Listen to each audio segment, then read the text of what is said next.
Hey, good afternoon, everybody. Welcome to this episode of Riding Horses. We got a beautiful day out here today. The sun is shining, the temperature is warming up a little bit.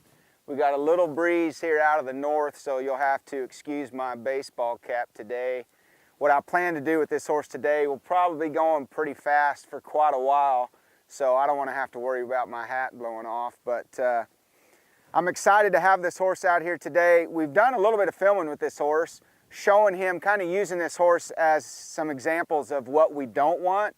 But what I really haven't done with this horse yet is show any kind of teaching exercise where we're actually using this horse trying to help him get better. So today we thought we'd use him. I'm gonna try to focus on a certain pattern. So my goal for this horse, if you've watched anything we've done with him in the past, this horse really likes to elevate his head.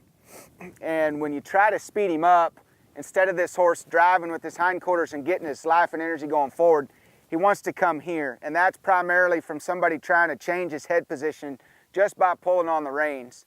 My goal today is to show you guys how I'm going to try to use the trot to help this horse learn how to lope off different. This horse, he will trot, and he's got a really nice, smooth, slow trot, but his head's right up here in your face the whole time.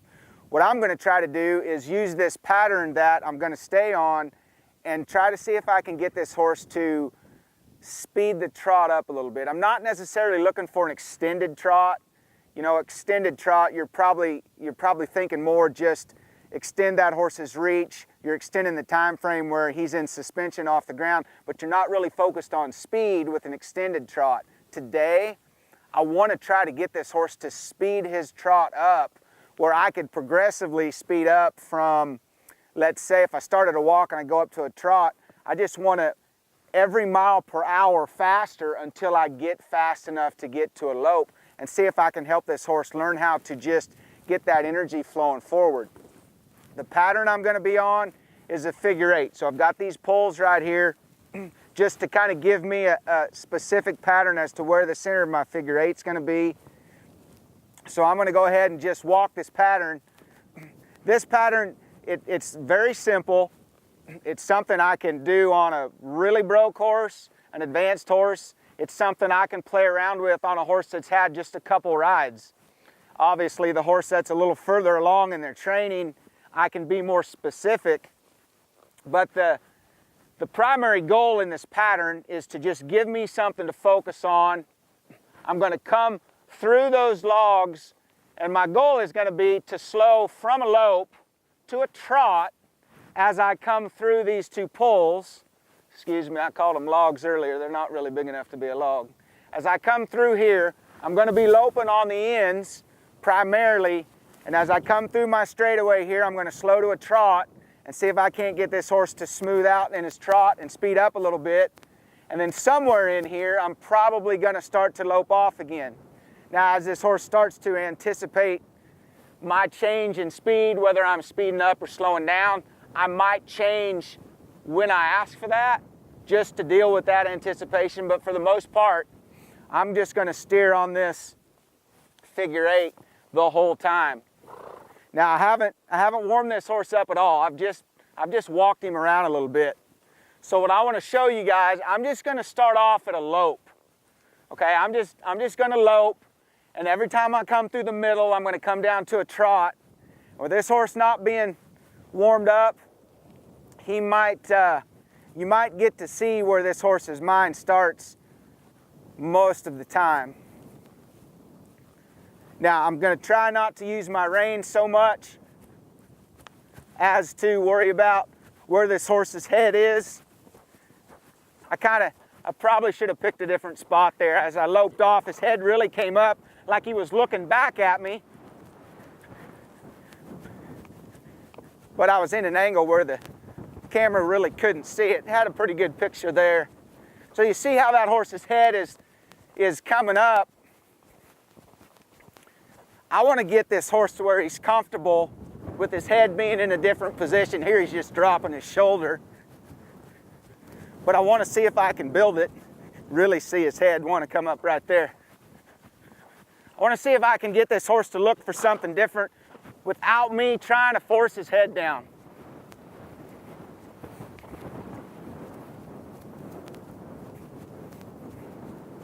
Now I'm going to trot just a little bit further right here.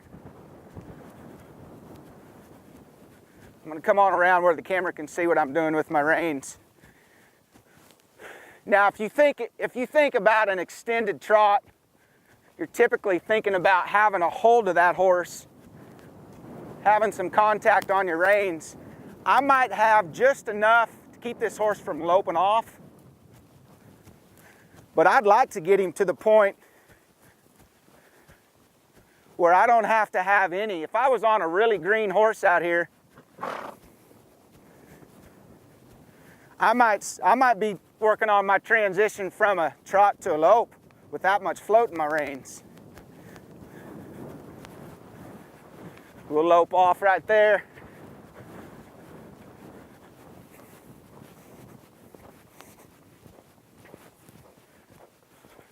Now I'm going to help him a little bit over here where I can come into these holes a little bit straighter.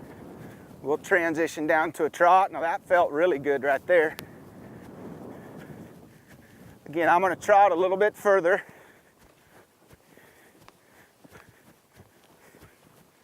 So you'll notice there'll be places where this horse will start to reach and lower his head like that. And when I give him enough slack with my reins, he kind of veers off the pattern. And then I have to take the slack out of my reins and steer him back to the pattern. That's specifically why I want to have a pattern out here today while I'm working on this, so I can teach this horse to stay between my reins. If I'm just out here riding around random, this horse might be drifting all over the place when I let him have the freedom to get his head down.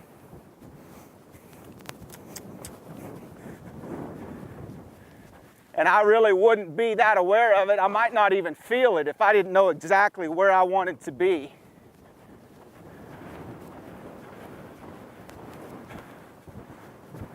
He's starting to slow down there now, just off my seat.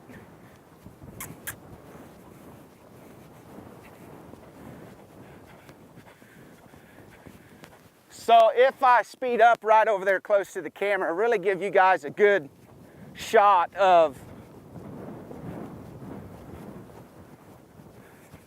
how he typically wants to lope off. See right there, so I'm trotting kind of slow in my mind, and he elevates and he wants to come to me right there. So I'm going to take a few minutes here and just see if I can't speed this trot up a little bit.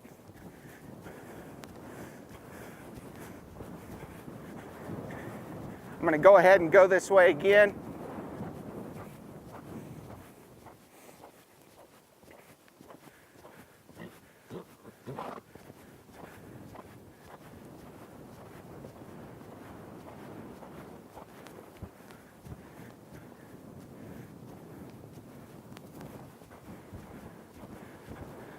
So that time when I loped off, he still came up a little bit, but not near as much as he was. I think if I can get this horse thinking about, you could trot faster. You don't have to trot at, I don't know, say 4 miles an hour and then go right from 4 miles an hour to the lope. You could probably get out here and trot at 6 or 7, maybe even faster. I'll go left again.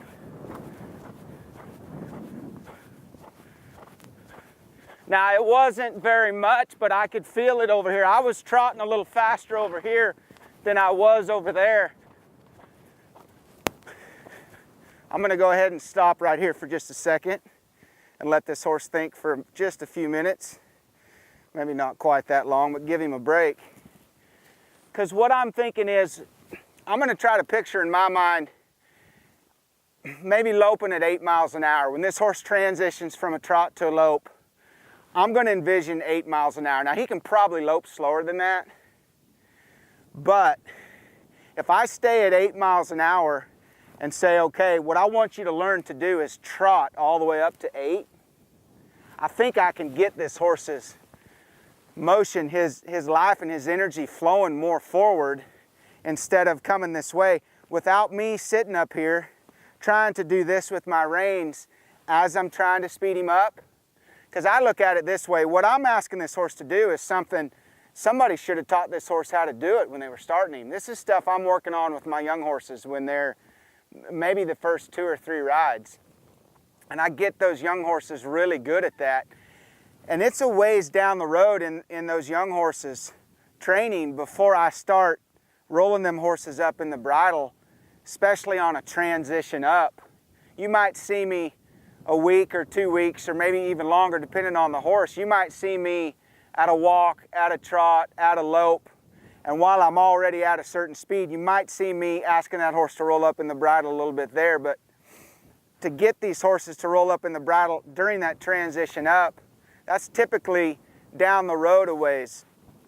I feel like this horse has been ridden so much where somebody has tried to do nothing but force this horse's head down that he gets very resistant to it and it makes him mad. Now, if I look at it from the horse's perspective, see right there, I'm just trying to ease up to a trot. Again, that wasn't a very good angle for the camera. I'm just trying to ease up to a trot. I was walking at maybe 4 miles an hour and he just wanted to lope right off. I'm going to remind myself, I don't want to lope until I get to 8 miles an hour. So you're going to have to speed that trot up a little bit. If I'm asking for a little bit more life in the trot and he lopes off, obviously I'm going to use my reins to slow him down. Okay, that one to me, that's his best one yet. That felt really good. I'm going to go ahead and lope a full circle here.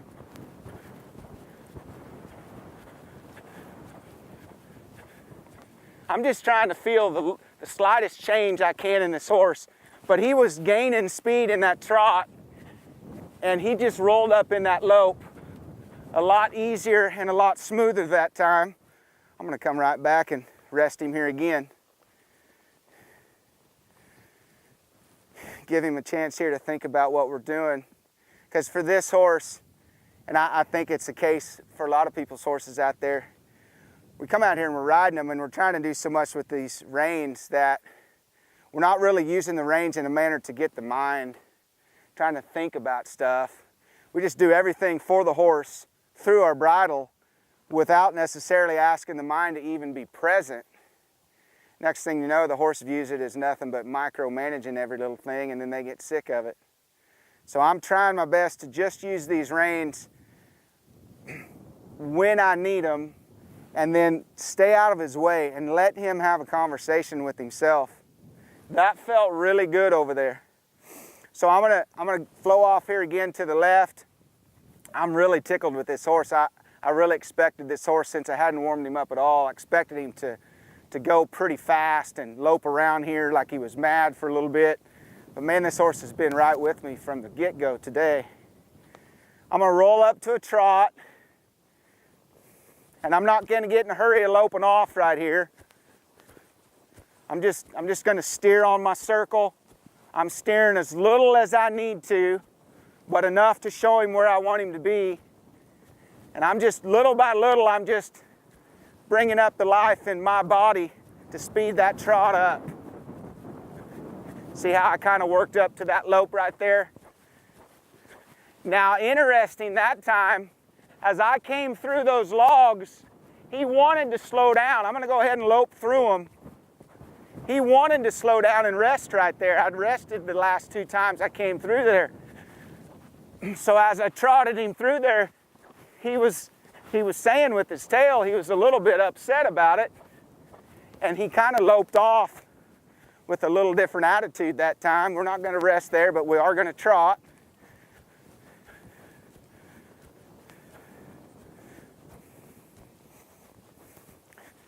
See, I didn't ask for that lope right there. I want to speed this trot up.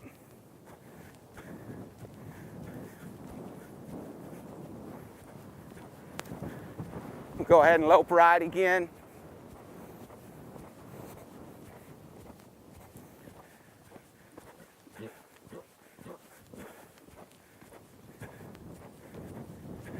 I'm going to do something a little bit different this time. I'll lope through here again. I'll stay going right.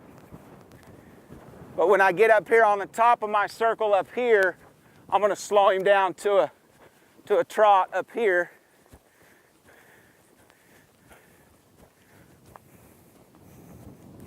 Again, I'm trying to stay focused on my pattern here. We'll come through here at a trot. We'll go left.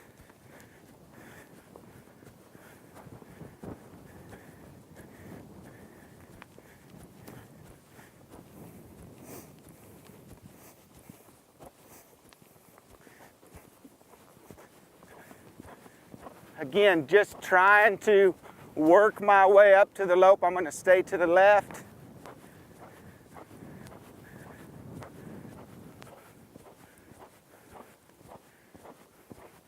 I'm going to go ahead and slow down here.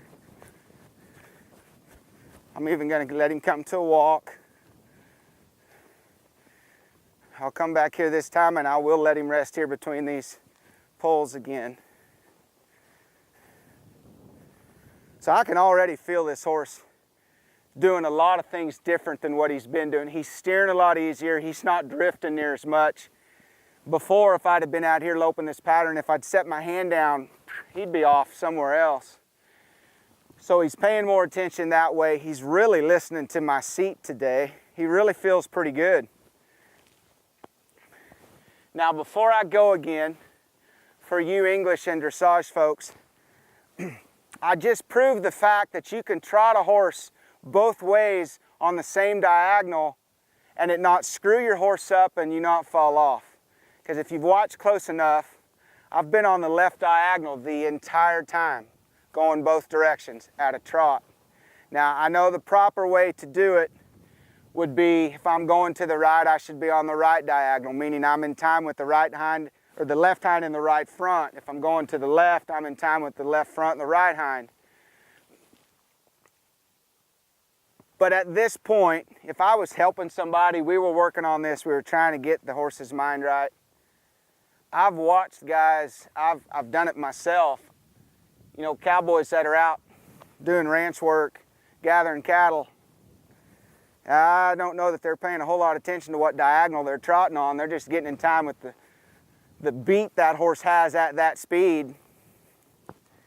That to me is something that I would bring in down the road. I'd ask the rider to be more specific, but there's no sense in beating somebody up for it when they're trying to just find the feel of a horse at a two-beat gait. So from now on, I'll adjust my diagonal that I'm posting with as I change directions. So right here, just ask this horse to roll up to a trot.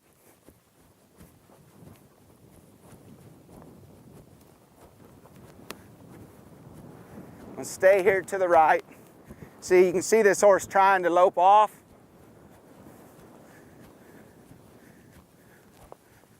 Again, he loped off there. I didn't want him to, so I just took the slack out of my reins and said with my reins, no, let's just go speed this trot up.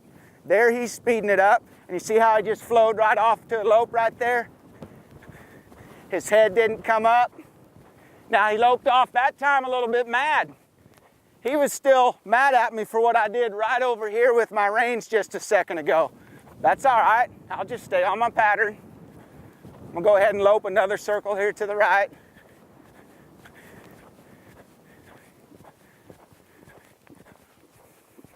Now he's coming back to me.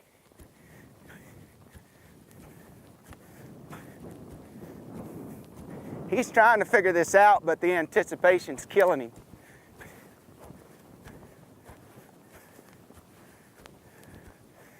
But at least I'm posting on the proper diagonal.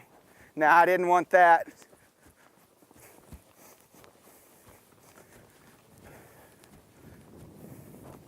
He's a little better about speeding his trot up right through here. We'll go left here. Change diagonals. I wouldn't want anybody to think that I'm going to ruin my horse because I'm on the wrong diagonal. I'm not saying that to make fun of anybody or to pick at anybody.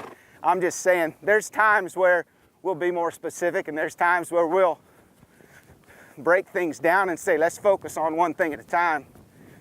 For me, it's all going to depend on the rider that I have up here.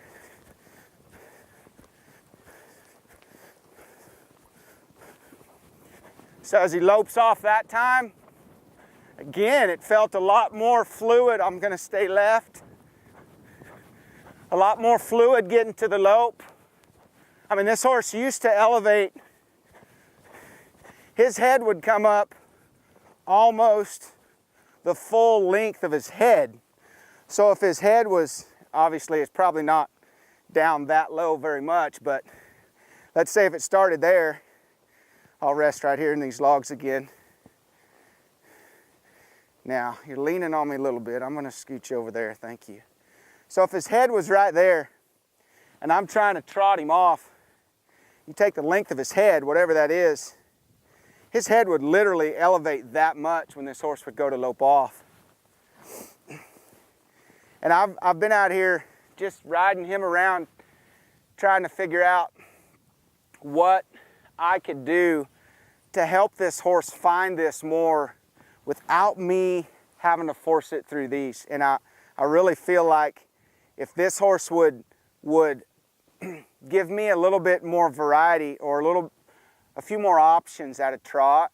He just wants to trot at 4 miles an hour. I'll trot at 4 miles an hour, but if you want to go 5 miles an hour, I'm going to the canter, to the lope. So that's why I'm going to set the canter out there, the lope at 8 miles an hour, and so you're going to have to work your way to it. Go off here again to the right. Now, before I came into those logs that last time and stopped, I also noticed that as I transitioned down from the lope, this horse had just as much habit of elevating his head and his neck when you go to slow him down from the lope as he did speeding up. And that is pretty obvious where that probably came from, because this horse used to, when you'd lope him around, he'd just want to go and go faster and faster. So somebody was probably pulling on the reins a lot to slow him down. It's not hard to figure out. You're probably going to cause a horse to elevate their head and their neck if their mind is thinking, I want to go faster, and you're just pulling on them to slow down. But what if I said, I'll come out here and set up this pattern. I can play with my speed coming through here. I can play with the speed anywhere. I'm primarily focused on slowing down here through the middle. If a horse doesn't want to slow down, well, I'll just go lope. I'll lope 10 circles before I ever ask for it. As I come by and the camera picks me up here on the left side over here, I'll roll this horse up to a trot.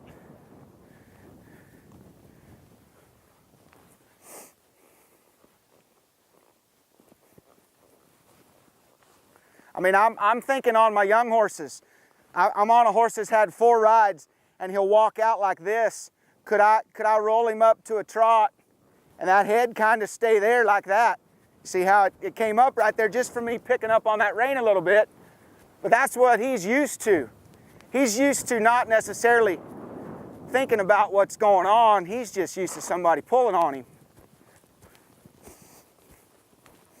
Now I'm going to go ahead and I'm going to bring him down here. Now that was really good right there because he wanted to lope off. And I didn't ask for it, so when I took the slack out of my reins, you kind of see a little resistance there.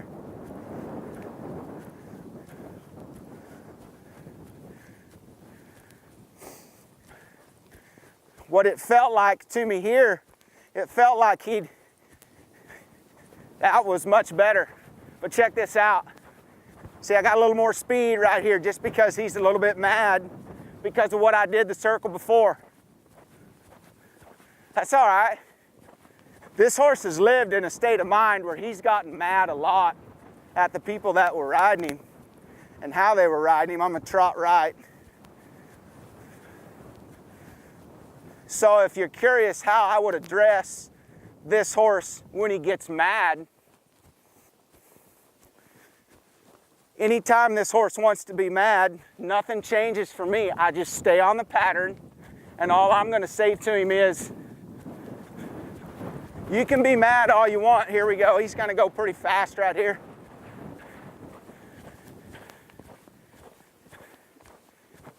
You can be mad all you want, but as long as you're mad, I'm gonna stay at the lope. I'm gonna lope right again. Until this horse comes back to me.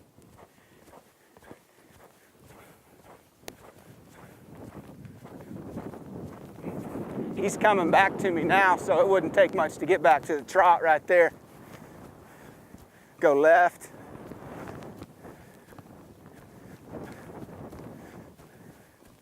I'm just trying to speed this trot up a little bit right here. I don't want him to lope yet. That was pretty good. That felt pretty good right there. I'm going to go ahead and lope left again.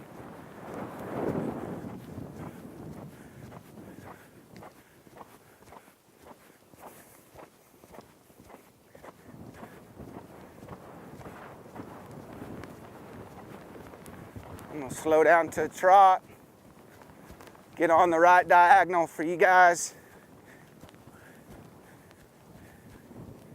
Now I'm just gonna, I don't want to lope right here, but I do want to speed that up, so I help him right there. There, he's speeding the trot up a little bit. That feels pretty good, so I'm just gonna come down here and we'll rest here. Give him another chance to think about that. So the cool thing for me is I really didn't expect this horse to start as good as he did. I thought this horse was going to get mad at me a lot sooner. But interesting, as I went for a little while, this horse started to show places where he got a little bit mad. And I think a lot of times if I'll come out here and I'll do something long enough, what I might see is I might have more opportunities to work through something if I stay at it long enough. So if I'd have just gone the first 10 minutes, this horse never showed any place where he got mad at me that first 10 minutes. I would have never had the opportunity to deal with that. But now that I went long enough, we saw places where it started to come up. So I think if a guy will come out here, I think you really benefit from this simple pattern, this simple idea. If you'd say, I'm gonna come work on this for 30 minutes. For 30 minutes, I'm gonna be loping and trotting, loping and trotting. Give your horse some time to struggle with some stuff and let that horse have the opportunity to figure out how to soften back up. But again, if your horse gets mad out there because he wanted to lope and you brought him back to a trot, or you're trying to get him to the lope and all he wants to do is trot, anytime your horse gets mad, I think you can help that horse more if you'll set your hand down, just guide him on the circle and say, you can be mad all you want, but you're going to be mad at a lope. Let him lope until he's coming back to you. Then reward him, then bring him down and give him this. That way he figures out, it doesn't do me any good to be mad. When I get mad, it doesn't do anything to this guy. He just sits up there, but it causes more work for me. So I'm going to go one more time both ways, just try to speed this up, and then we'll see how he's doing.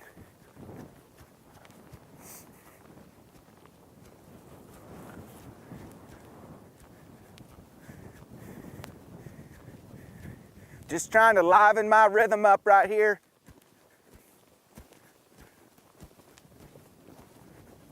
See, his head really never came up from where it was when I started to transition to the lope. It's not as low as I would like it to be, but guys, it's significantly different than what it was when we first started riding this horse.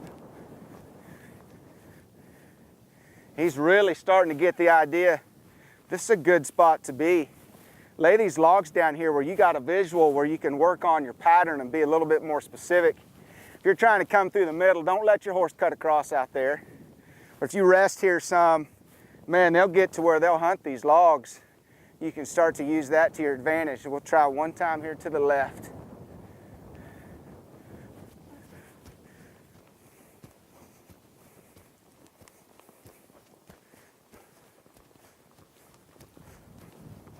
It came up a little bit right there. And he was even loped off a little bit mad right there. I wasn't doing anything with my reins. to cause him to be mad. What made him mad was the gate is right over there in that corner.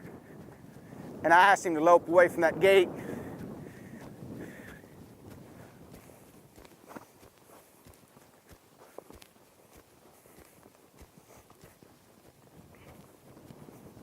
That one was way better.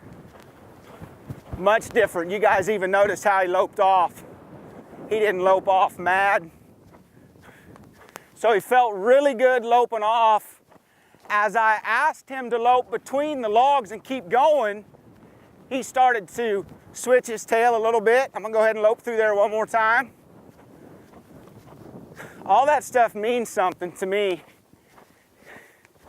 So I just come out here and you can see how I kind of changed things up a little bit just to deal with the anticipation that he's starting to show at times. But for the most part, I'm trying to make this as simple as I can and let him work at it. Man, that was a great job today. So I want you guys to think about this. How could the trot benefit my horse's transition to a lope? If I can speed that trot up and I put the lope out there at least to 8 miles an hour or even faster, and I teach that horse how to get his energy flowing that way. Me personally, I'm doing it with floating the reins in the beginning on those young horses. And as those horses get really good at just loping off that way down the road, then maybe I start to use my bridle to maybe change the frame that they lope off in. But I'm trying to get those horses level up here with floating the reins. When I go to gather that horse up in the bridle, I'm not trying to get him collected here just through his neck. I'm trying to roll him up in the bridle to where I could elevate him back here. And all this horse really knows to do is elevate from the withers forward. So I think if we keep doing this a lot with this horse, I think we'll see significant changes. But that was a great opportunity to give you guys a chance to see what it looks like, to give your horse a chance to go work at that. And again, challenge them a little bit. Don't get mad at them when they get mad, but try to separate it out to where you can help your horse. And if it's just teaching your horse, okay, you're willing to lope at a trot at 5 miles an hour, let's work at 6, 7, and then we'll roll up to a lope at 8 miles an hour. Pushes them outside their comfort zone, but it'll get the mind engaged to where it'll start working for you, not against you. Magic, great job today. Thank you guys for tuning in to this episode of Riding Horses. You guys can check us out at kerrycoon.com to find out more information about what we do, our clinic schedule, and be sure to follow us on Facebook at Kerry Coon Horsemanship. Thank you very much. We'll see you next time.